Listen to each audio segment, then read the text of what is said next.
introduce you to him. He's an amazing guy. He's to head up innovation out of VF Corp. And recently written a book called The Iconic Advantage. His work has been featured in the Wall Street Journal and the New York Times, probably in the F magazine. And his central premise was talking about creating iconic brands and how they did that work at VF Corp. Really cool stuff, really, really interesting. Sue's unusual insight is that he's a knight and he's been a knight. Just kidding, I was. What? This lady's been knighted. His court gesture would be more. Excellent. We'll have a full court in a minute. Sue's interesting fact that we would know about him is he used to sing in a funk band, but he only has 1 octave vocal range, so that would be interesting. Was it just like doo-wop? Doo-wop, was that basically it? Doo-wop is more like 50s or 60s. Funk is more like Earth, Wind, and Fire. Nice. So I picked the most difficult genre to sing with a very limited vocal range. So we had to do Casey and the Sunshine Band, no Earth, Wind, and Fire. So no Philip Bailey. Excellent. Well, please give it up for Soon. Thank you so much. Thank you very much, Eric. Anyway, I'm so excited to be able to share this with you guys.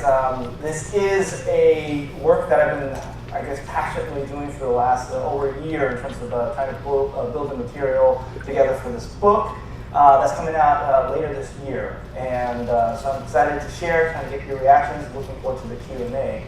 And the thing I'm going to talk about today is this idea of iconicity. And more specifically, how you can build iconicity not just through product features and things like that, but actually through signature moments. And so that's what I'm going to talk about. And I'm going to share with you a very simple way to actually do it for your own businesses. Okay? So a little bit about why I was writing this book. As Ara mentioned, I have been in basically marketing, innovation, design, product development for the last, I would say, 20 plus years. And for the most part, I've had a lot more failures than I've had successes. Quite a lot more failures. In fact, tomorrow I'm doing a keynote on the idea of epic failure and how to survive. Okay, so I'm standing, so it's possible. Okay, and part of the motivation in writing the book was why were some companies so much better at innovating and marketing and commercializing stuff, and others, probably all the ones unfortunately that I touched, had a much more difficult time. Not saying that we didn't have lots of successes. But I will say this, there are other companies that when I researched, they did it a lot more efficiently, effectively, and with a lot more lasting relevance. And so that was a question in my head, and that's kind of what prompted me to actually write the book I'm writing. And so I'm going to share a little bit of that with you in terms of what I learned by researching almost 50 different companies in terms of what are their best practices, what principles do they use, and what might we, by reverse engineering that, learn from that and apply to whether an existing franchise we have, or actually, quite frankly, a new business that we're working on. And across different industries, whether it's a service or a product, whether it's high tech or low tech, what were those? And so that's what we're going to talk a little bit about today, okay? So, a little background, VF is where I just came from. I left there about 9 months ago. I was the head of innovation. I was there for 7 years now, almost 7 years. And it was a very fun ride. When I started, we were about $7 billion. By the time I left in those 7 years, we'd gotten to $13 billion.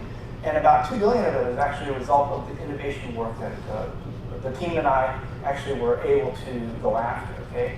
But like all companies, we faced a lot of big challenges. And let me just start by sharing a little construct.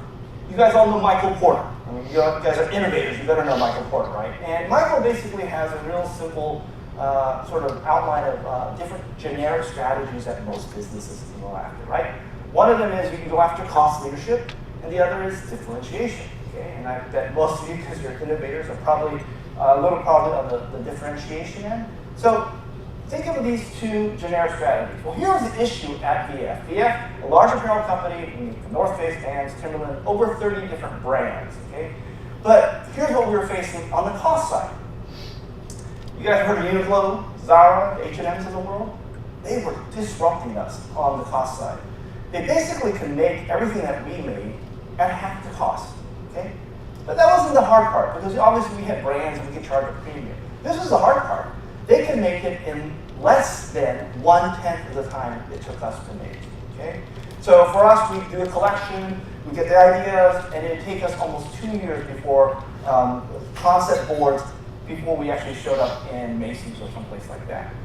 They could do it in 2 weeks. They literally could actually see something on the runway, send it off to their folks in Asia, they could actually make it, produce it, do all the back and forth in terms of Q&A, and have it into the stores, meaning shipped over from wherever into the physical stores and on sale in 2 weeks. That is major disruption from the cost perspective, okay? There's cost and speed. So that was one issue that we were facing. On the other side, we were being out-differentiated. It wasn't just about product differentiation, okay? It was this idea of business model differentiation. The entire ecosystem was being shaken up in terms of how you created value, what does value mean to consumers, what consumers' expectations are, the KPIs of revenue that not necessarily as important as potentially usage and frequency. All these things were disrupting us. So here we were, 100-year-old apparel company with 30 different brands that a lot of people knew. And on one end, we were being nipped on cost, and the other end, we were being out-differentiated in terms of business model innovation. So what did we do? Well, it was my job to kind of figure that out. And I came from a consulting background, so did my boss. And so one of our first things to do is obviously we hired these big consulting firms. And I'm not going to name any of them right now, but let's just say you've all done that, right? You've hired fairly big, expensive consulting firms. And what do they tell us to do? Well, look, you got to innovate or die. Get on that S curve, right? Find that game changer. Any of you ever heard these terms? Any of you have actually ever sold these terms? So we did that. That was my job. But here's the issue when you sort of take this mindset of, boy, we got to get this next S curve, we got to go after the blue ocean, we got to figure out this, front end stuff, right? Well, you have a portfolio of products, portfolio of brands, portfolio of businesses, and I think you guys are familiar with the growth share matrix. That's from Boston Consulting Group, right? And I have good friends in Boston Consulting Group. They're very smart. But it's sort of this mindset of, look, you've got heritage businesses, you've got your, what we call them, your cash cows that are producing tons and tons of milk. And what do you do with them? Your whole focus is to take the milk and basically feed those shiny innovation stars. So that's exactly what we did. But believe it or not, when we did that, it was actually really difficult. It was difficult to do new stuff in an organization. You guys know this, right? I mean, to get management on board, to get the businesses to actually want to do it, to get consumers used to all this new stuff. So when I looked at these other companies and how they were doing it, they actually took a different mindset on this altogether. Instead of just innovating the old, instead of just chasing shiny objects, they innovated the old, okay? So instead of just milking your cash cows, they actually spent time buttering them up and made them even more iconic. And I was like, wow, really? How do you do that? And it was such a revelation in terms of a different approach to innovating. Why? Because they were innovating where they were already strong, where they already had permission from the consumers to actually be part of their lives, where they already had distribution and sales channels, where they already had a manufacturing and logistics system all set up to focus on their strengths. Because when you innovate on your strengths, this is the quadrant you're going to be in. So if you think about this quadrant here, when you go after the blue ocean and you go after all the shiny new objects, you're kind of in this quadrant where, the cost of success is pretty low, or the chance of success is pretty low, and the complexity is rather high, and the cost is rather high. But if you innovate where you're really strong, where you already have momentum, you'll be in this quadrant. Now, these companies, they took all their shiny new objects and their new ideas, but they applied it against where they had permission, where they had strength in the marketplace, where they actually had consumers who loved them, okay? And so when you innovate your strengths, when your whole focus is on doing that, you generally, if that's your strength, you probably have a cost leadership position. And by continually innovating there, you're probably going to further your cost leadership position. And then on top of that, you can actually have your cake and eat it too, because you're creating differentiation. So Porter's original premise of these being mutually exclusive doesn't have to be the case. In fact, that's what these companies figured out, is by innovating the old, innovating where they are already strong, they were able to accomplish both of these. Now, there is one catch here. This is actually harder to do than you would think. One, in our industry, innovating the old, you want to do something that came out 4 years ago, version 3.5, boring, right? So part of it is getting the organization aligned to actually want to innovate stuff that they've already done. That is one of the challenges. The other challenge is this. These organizations actually decided that they were innovating the benefit that they owned within the niche, the category, the segment. They innovated it so religiously and so well that they were willing to cannibalize their existing businesses in order to own that iconic benefit. Okay?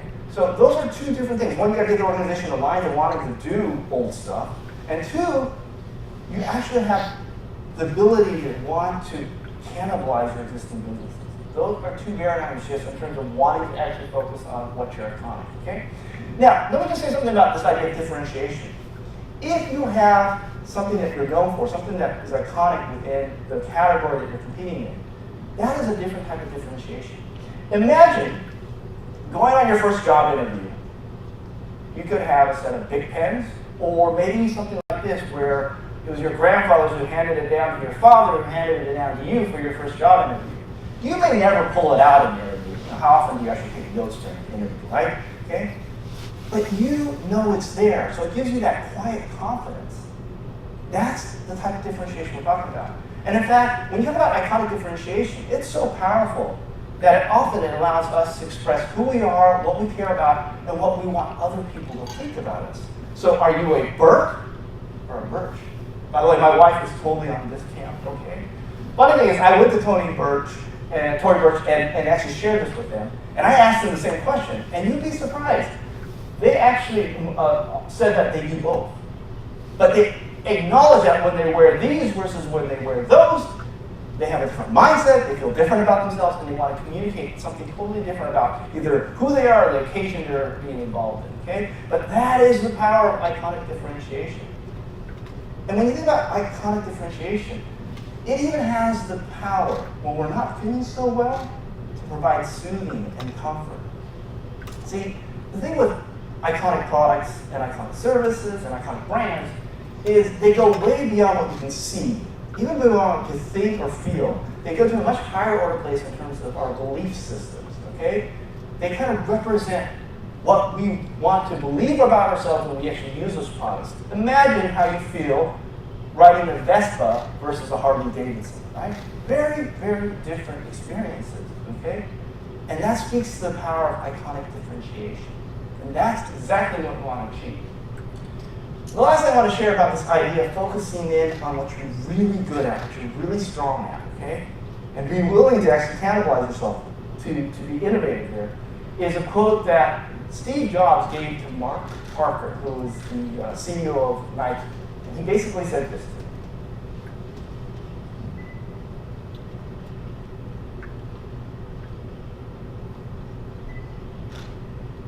So to paraphrase, basically Steve was saying, cut the crap.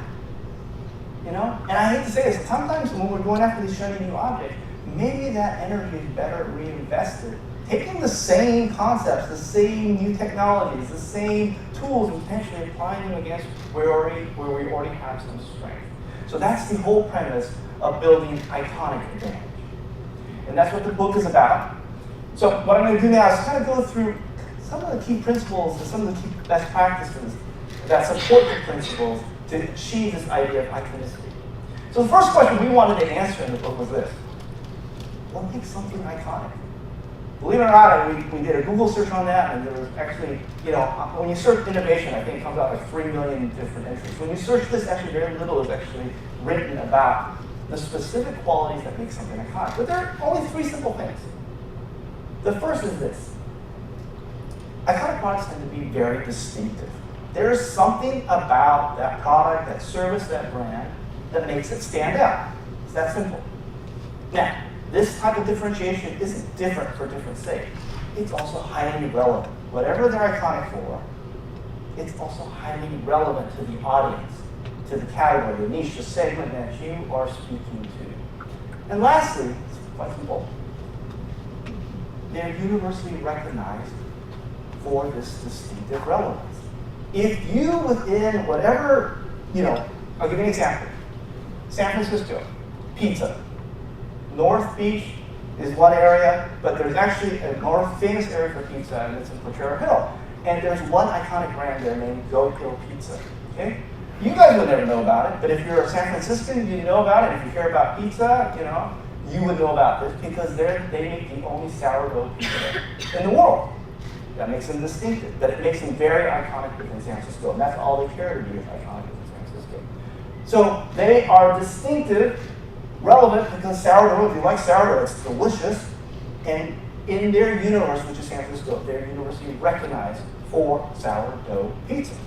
That's it, okay? So the same thing applies here for iconic products, is they're universally recognized for something that's special, unique about them, that's highly relevant to the audience they're speaking to. That's it. Okay, understanding that those are the three qualities, what can we do basically to supercharge those qualities? So here's the iconic advantage framework, and basically we're going to focus on three powers. The first one is, does your brand, does your service, does your product have noticing power? Or does it sort of blend in with everybody else? Oftentimes I go to conferences and I go to the exhibit booths and I listen to people's pitches. And I say, can your competitor say what you just said? Yeah, but we do it better. Okay, great. So I always ask the question, how are you different than the other people that you're being compared against? All right? So you've got to make sure that you've created something distinctive that captures their attention. The next is staying power. And the reason I chose staying is not just about being relevant now, it's about staying relevant. It's the idea of timeless relevance. Iconic products tend to be really good at managing relevance, not only from their origins, but not only from today, but also in the future. That's actually what allows them to become and reach that kind of status, is the idea of staying timelessly relevant. Okay? So staying power. And the last is, are you being recognized for your noticing and staying power, for your distinction that's timelessly relevant? Are you making sure the right people within your universe are acknowledging you so you become the standard bearer for that distinctive relevance? That's what you're trying to achieve, become that standard bearer. So let's go through these three powers. I want to share a story on noticing power. So back in 1970, you guys know the big space program, there was a NASA engineer, and his whole job was to make sure that the head was protected from trauma. So he worked on the helmets. And he came up with this technology to basically put air pockets into the helmet. Because as you guys probably can imagine, spaceships were already pretty heavy. So they were trying to figure out some technology that was both lightweight, but also provided protection. And his name was M. Frank Rudy. He contemplated, well, if these are so good for the head in terms of protecting head trauma, what could these do for your feet? In terms of providing comfort or providing performance. So he went around and shopped it to a bunch of apparel companies and footwear companies. I'm sure he came to VF. I don't know why he said no, I'm sure, okay? Because I wasn't part of the innovation team back then, in 1970, but okay. I was barely born, okay? But obviously, you guys know the story. Went to Nike, right? And Nike said, this is interesting. Let's do something with this. So here's their first iteration.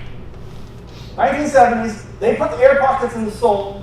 But can anyone tell me what the problem with the shoe is? Exactly. You don't know it's not distinctive. You have no clue that there's an air pocket. The only way you knew that was the hang tag and the POS. And the reaction they got from the consumers was, this felt really gimmicky. Okay. So they basically went back to the drawing board. It wasn't that successful. In fact, it was high cost, not very successful. And I believe Ms. Tinker in the kitchen basically said, let's bring in some designers. And it's actually a good thing to tell your designers. The designers, I need you to do two things for me with my innovation.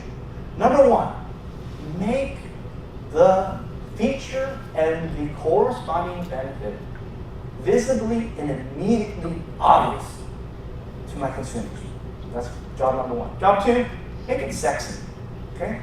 So make it look nice. Okay, that's basically the two edicts that were thrown out, and this obviously is what came out in 1987.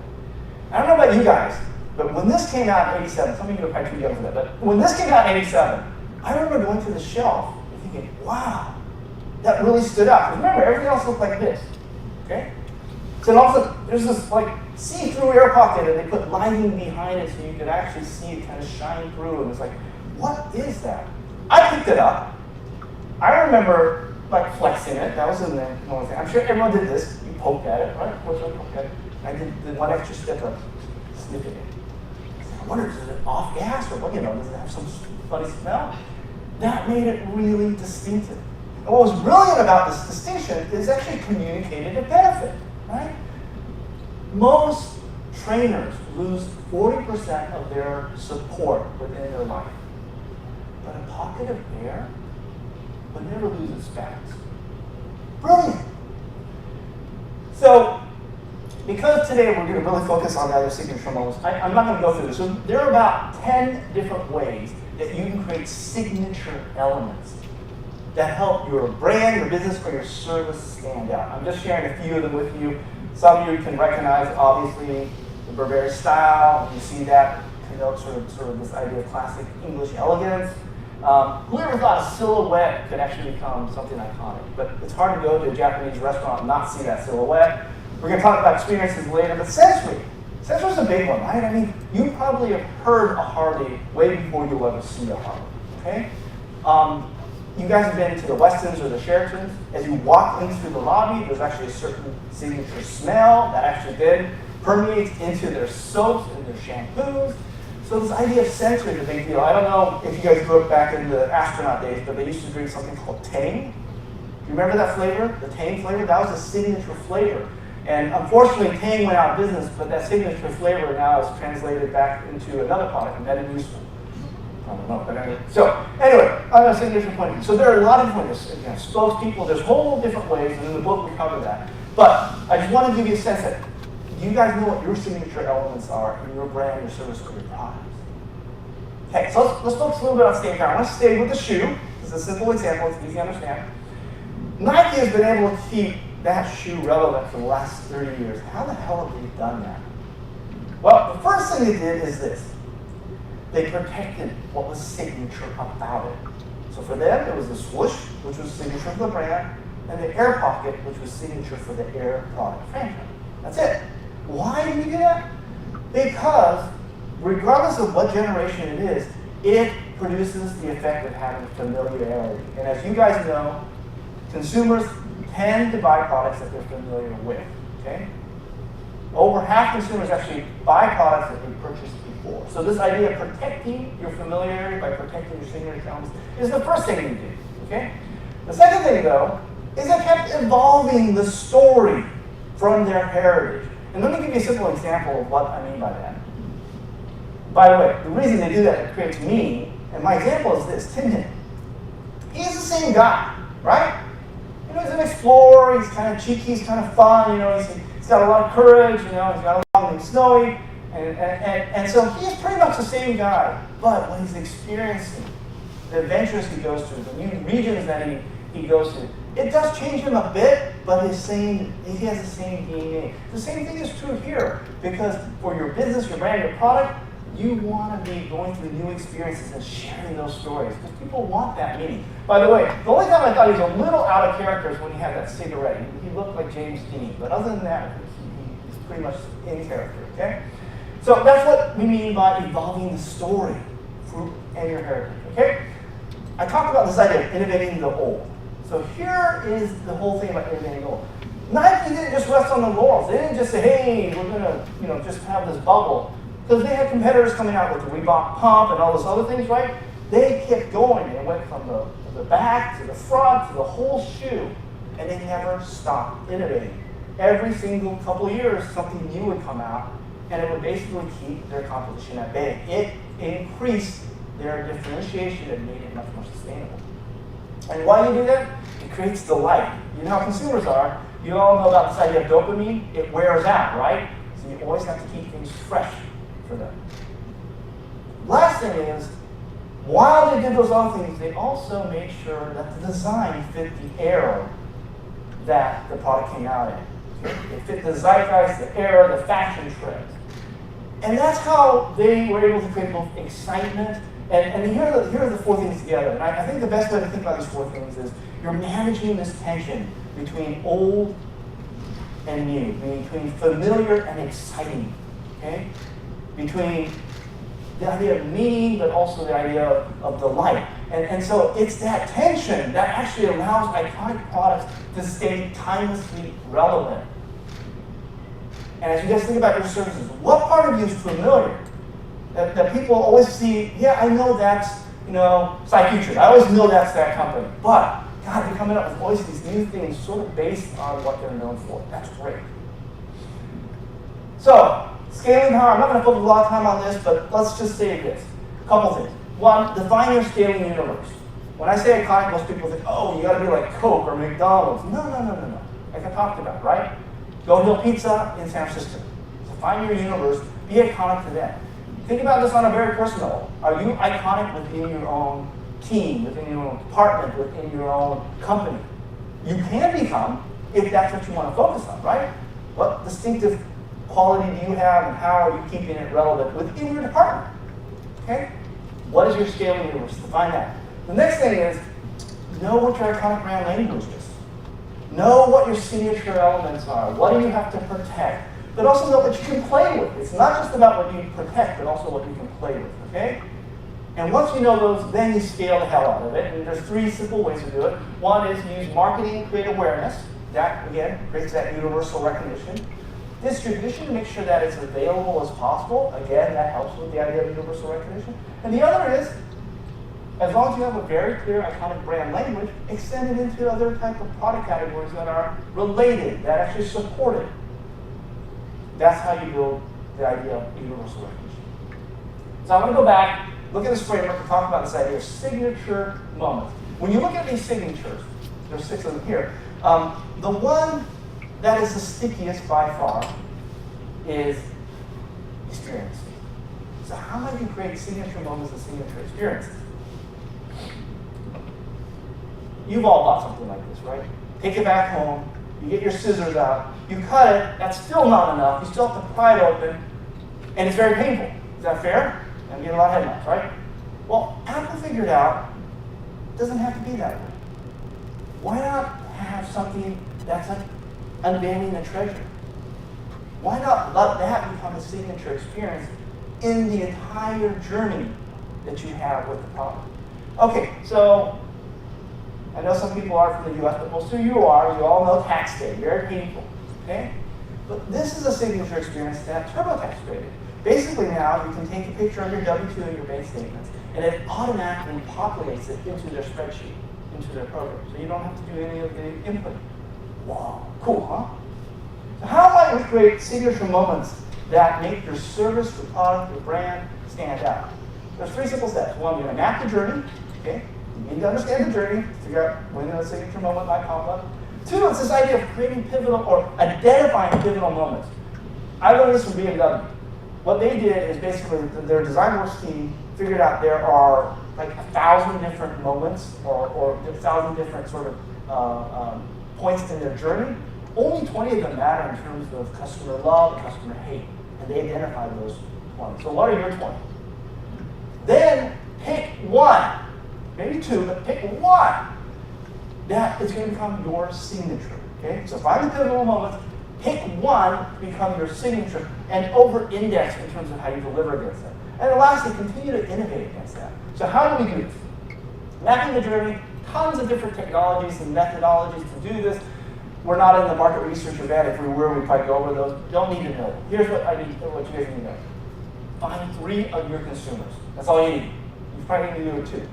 And have them kind of map it out in terms of what's their experience in terms of the journey with you. And triangulate them. You're going to get the 80 for the 20. You may not get every single moment, but you'll get most of them, okay?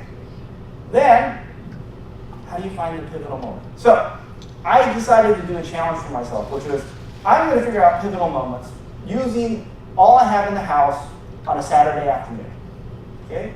And I decided I'm going to do it on one of the most difficult things to do, which is, how do you make the happiest place on earth even happier? That was my question, okay? So basically, at my disposal on a Saturday afternoon in my house was luckily one consumer, my son. All right, he's 7 now, but back when he was, I think, 2 to like 5, I think he went to Disney, I don't know, 12 different times, whether it be the cruises or whatever. So he was my resident expert. So I only had one consumer, but it was good enough for me, okay? And then I used a really important technology to figure out the idea of pivotal. I learned this at the Heathrow Airport. It's simple. Happy, sad. That's it, okay? Basically, your pivotal moments are generally the ones with the highest emotion, okay? So on a Saturday afternoon, I instead of doing a journey map, I kind of gave him the map, and I gave him a red pen and a green pen. That's it. Red was not happy, green was very happy. Okay? And I said to him, go and dot that journey for me and tell me what you thought was fun and not fun. So I did that. You can see those little dots everywhere. We're going to zero in on the entrance here. So basically, I started looking at it and going, oh, this is very interesting. Why are there greens on the, why are there greens on the monorail, the boats, and the ferry, and why are there reds in Disney? And he explained it. Well, when we get out at the end of the day, monorails, maybe we have to wait for one monorail, but we usually catch this next one, okay? Ferry boats, we never miss those. They come every 10 minutes, and they're so big that there's never an issue with that. But the bus, Dad, we've waited over an hour many times for the bus. Because there's usually only one to that specific resort, and you kind of have to wait till that one queues out and finishes, and then there's tons of people waiting for it. Oh, I'm starting to get this. Then I started asking him about, see where Mickey is? That's where character greetings are. Actually, it's misleading. It's Mickey, but the reason that he likes it is there's princesses there too, okay?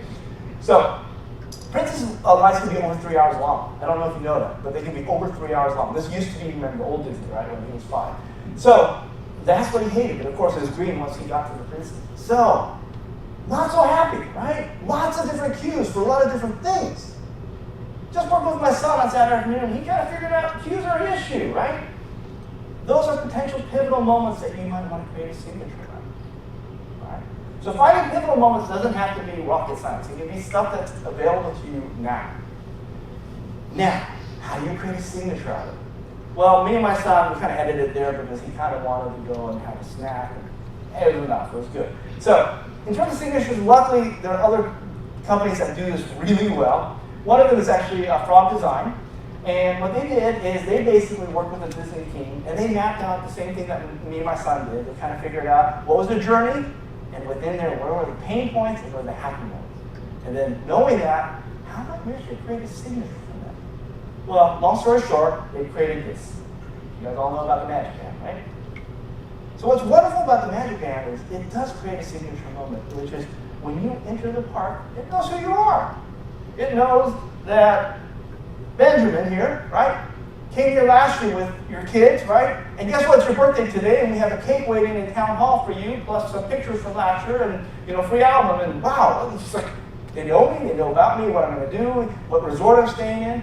They know a lot of details about me. And all of a sudden, especially for young kids, when they're welcomed by the first name basis, and maybe even with a detail from like what hometown they came from or something like that, it becomes a signature moment. Something that sticks, something that becomes part of their iconicity. We talk about this idea of innovating the benefits. So Disney just sort of rests on their laurels with this one moment. They decided to think about it pre-park, in-park, post-park. So pre-park, boom, you're notified, once you get your tickets that, hey, guess what? Welcome. And you get to design and customize your own Magic Band. You use the color, the character, whatever your name put on it, whatever you want to do with it. For your whole family, and it becomes yours forever. And then it shows up, and it's beautifully packaged, and it's really cool. And then you go to the park, and boom, you enter, and you don't, have tickets. You just have your Magic Band, and then you know your name. It's like, wow, as a kid, you think it's so magical. And then they know, obviously, statistics about who's where in the park, and so they can basically communicate with you through the band and through your phone. Where the rides are less, where you can actually, swap out something if you have fast passing. And so it basically distributes the sort of the crowd control. What's really cool is because it's connected to your phone, you can actually go to this restaurant called Be Our Guest Restaurant. And not only do you order your food online, but they have a guarantee that when you show up at the door, that you will be seated and have your food served to you in less than 5 minutes. Because they already know you're approaching the restaurant. You can be 20 minutes late, doesn't matter. You can be 20 minutes early, doesn't matter. And that's all because we have the Magic Band.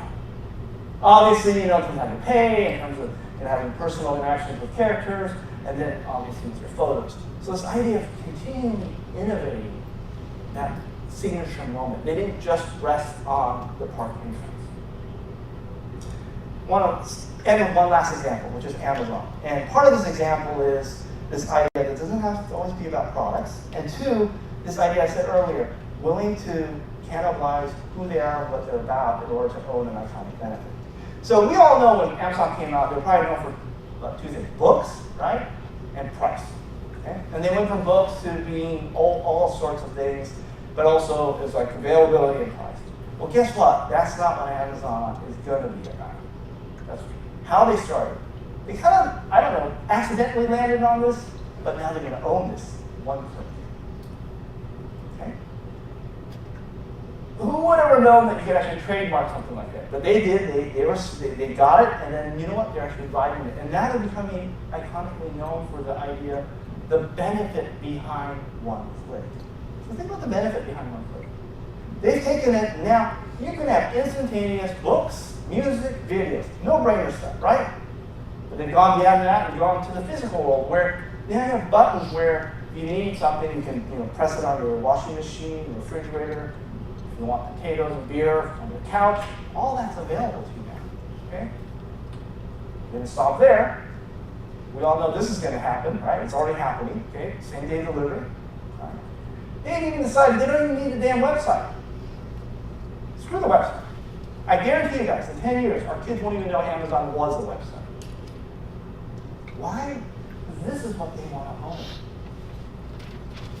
And they don't care if they cannibalize everything that they were known for in order to own this. I believe that Amazon, with IoTs, with predictive analytics, we're going to have implants in our brains, I don't know, 10, 15, 20 years from now. And basically, I'm thirsty, and the next thing you know, the Coke with ice, exactly what I want, is right there on the hand I prefer to have it. And if for some reason I don't want it, I'm going to send it back, no charge. That's what Amazon is going to be known for. Our kids won't even know they were even a website at one point. Okay? So that's the idea of creating iconicity and owning an iconic benefit. Here's how you create signature moments, guys. It's not that difficult. Right? I told you, finding pivotal moments, just find the motion point. Obviously, take your creative skills and innovate against the idea of making one of those moments really special, and don't rest. Continue to innovate and make that an innovation platform within your pipeline. The last question I have for you guys. Look at your businesses, your brands, and your service. Do you know what your iconic signatures are? And do you have an iconic signature moment? Well, hopefully with what you saw today, you got some tools to do that with. Thanks, guys. Thank you. Terrific presentation, thank you.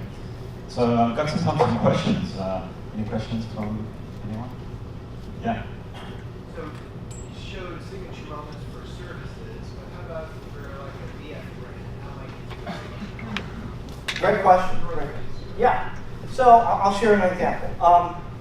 So the Timberland yellow boot. Everyone knows the Timberland yellow boot, right? It's both famous for for construction, but also famous for hip hop, famous whatever. Okay. People love that boot. It's an iconic product within the Timberland franchise. Okay. So they figured out how do we take it so that it actually becomes something that is a signature experience, and along with amplifying it being a signature product. So what they did is they started this in Japan. They created 300 square foot, actually even less than 300 square foot, mini little stores. And all they did was sell yellow boot. And then they had within it a boot maker and basically a designer. And you can go in and you can customize the boot in terms of colors, patterns, put your name on, do all types of design, and then the boot would show up a week later. Okay? But you go in there and you basically design your own boot. So it becomes your yellow boot. And that became a big signature moment, and it started off in Japan and now it's spread throughout Asia. So that's an example of taking a product, okay, that we have, but creating a really signature experience around why people love the product. They love the iconic elements, they love the sole the way it being the way it is, they love the silhouette, but we also, in our iconic brand language, allowed for the idea of it being a canvas for expression. Same thing for Vans. So in Vans is another good example where we've taken the Vans classic shoe and now you can customize it on the website, and it's even gone as far as people actually sell their customized designs on Etsy. So that's another way to take something that is signature of yours and actually make it much more than just a product. It's about the experience of it. Other questions? Yes? So does this apply to B2B as well as B2C companies? Absolutely. I was at the Channel Partners Conference, which is like 5,500 people, and they're all, think of them as value-added resellers, integrators, people that are taking a lot of software packages and actually the ones who are actually putting in the plumbing and making it happen. And part of it is to think about this. On your sales call, is there something about the way your sales process is that you could make signature? The way one of the ones I recently read is how you're greeted at certain, I think it was hotels, actually has a huge impact on your impression of the brand. Okay? Well, same thing on a sales call. Is there a certain moment within the sales call journey that's really critical? Or in terms of actually providing the service. Journey map the service and figure out this one part of it everyone hates. So we're going to do something very different on the one part. Okay? We're going to, I think it was at a Comcast, everyone hates waiting for the damn service technician, right? Time Warner, Comcast, whatever. And now they have this where guaranteed within a 2-hour window, and if they're late, they give you money. So that's this idea of how do we take something that's a pain point and make it potentially something more differentiated. Yeah, but yeah, absolutely B2B. I mean, you can make it for your customers. Journey map your journey for the customers and the B2B experience. Yeah. Great. Any other questions?